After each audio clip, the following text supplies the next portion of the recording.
د سختو واورو ورېدو او توپانونو له کبله د سالنګ لوی لارې تړل کېدل.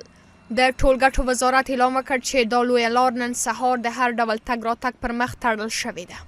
د دې وزارت چارواکي له هیوادوالو غواړي چې تر بل اطلاع له دې لارې څخه له سفر کولو ډډه وکړي. از اینکه تا روز پنجشنبه احتمال برفباری در این مسیر پیش بینی شده است و همکنون نیز برفباری در این مسیر توأم با طوفان و بادهای تند جریان دارد. از هموطنان عزیز تقاضا می نماییم تا اطلاع بعدی این وزارت از مبدأ به سوی سالنگا حرکت ننمایند. له دې سره د هوا پیژندنې ملي اداره د هیواد په ډیریو سیمو کې په راتلونکو 24 غړیو کې د سختو واورو او ورښتونو د ورېدو له اټکله خبر ورکوي.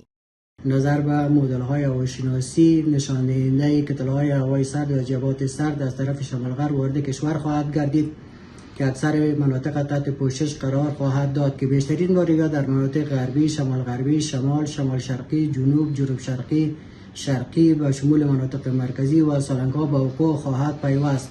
این جبهات سرد باعث بارندگی شدید، برفباری‌های سنگین و همچنان پایین آمدن درجه حرارت خواهد شد.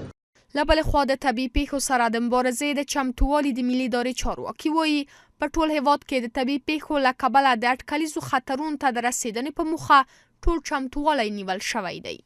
د دې لپاره چې له پیښو سره د مبارزې آمادګۍ ملي اداره خلکو ته په بیړنۍ حالاتو کې بیړنۍ مرستې ورسوي او د دوی سره په عاجله توګه باندې مرسته وکړي او د دوی لاسنیوی وکړي. له پیښو سره د مبارزې آمادګۍ ملي ادارې د مرکز په شمول په ټولو ولایتي ګدامونو کې خوراکي او غیر خوراکي توکي زېرمه کړي دي چې دا به د هرې ناڅاپي پیښو د رامنځته کېدو پر وخت د خلکو سره د مرستې لپاره کارول کیږي. له دې سره د ترانسپورت او هوایي چلند وزارت د هوا پیژندنې ملي اداره د هیواد په بیلابیلو سیمو کې په 3 راتلونکو ورځو کې د ورښتونو له اټکله خبر ورکړی دی.